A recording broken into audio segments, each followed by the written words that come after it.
If you haven't watched part 1 of Mahābhārata, please watch it before continuing. This is a text of roughly 100,000 verses, divided into 18 major books, or parvas. As the word Mahābhārata fractures into this vast linguistic tree, it represents a tradition recorded across centuries, in regional scripts from Devanagari to Sharada.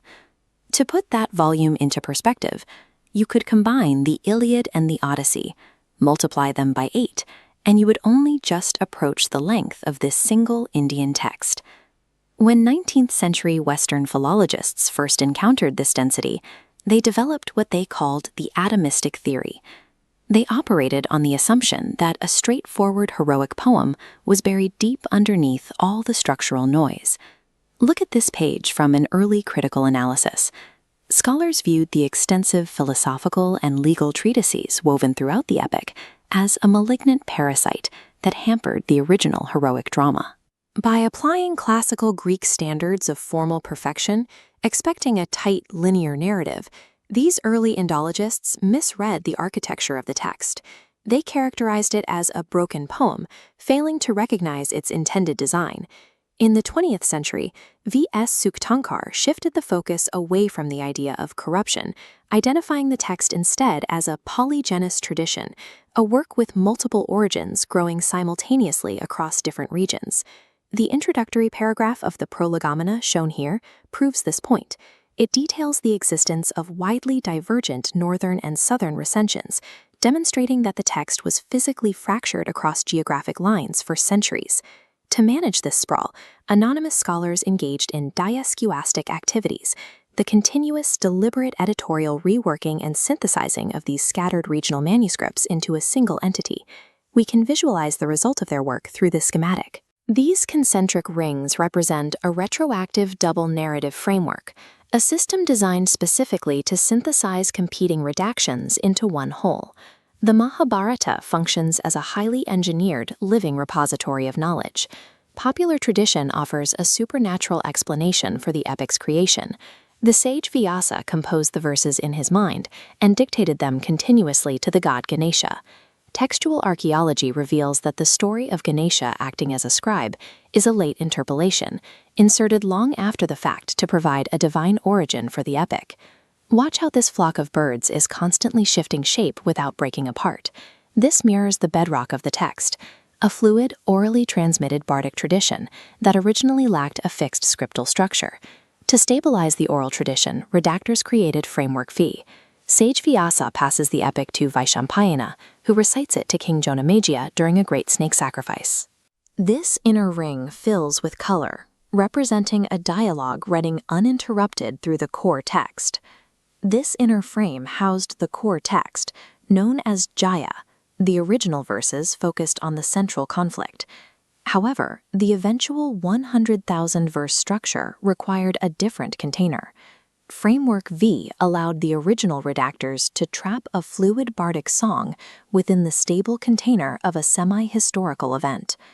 Centuries later, a new generation of compilers needed to expand the text beyond the boundaries of Framework V. Their solution appears here as the larger outer ring, Framework U. This features the bard Ugraśravas recounting Vaiśampāyana's recital to the ascetic sage Shaunaka. This outer narrative is set during a 12-year sacrifice deep in the Naimisha forest. These late redactors possessed a wealth of competing origin stories, like the myths of Manu, Astika, and Uparichara. These regional myths did not logically fit inside the inner frame of the snake sacrifice. Watch as these disparate textual nodes are pulled into the new outer ring. Ugraśravas acts as a super-narrator whose discourse encompasses these competing prologues. Placing these stories in the mouth of a traditional bard allowed the compilers to grant historical legitimacy to newly attached texts. Framework U functions as a retroactive interface built to plug diverse regional myths directly into the central epic core. If this dual-framed structure is so effective, how do scholars know these two layers weren't designed by a single author at the same time? The proof lies in the text's blind spots. There is a near total lack of mutual self-referentiality between Framework U and Framework V. Once the inner recital begins, the outer narrator is almost never acknowledged. We can see physical evidence of this compilation process. Look at the etched text variations on these palm leaf bindings. In ancient manuscripts, sections like the Astikaparvan have shifting, unstable placements, indicating they were inserted later. The original compiler of the Astikaparvan had to delete and alter verses to force the text into Ugraśravas's mouth. As we zoom in on the boundary between the U and V rings, you can see the tension. Forcing these distinct redactions together created structural anomalies throughout the epic's first book, leaving behind this diascoastic patchwork.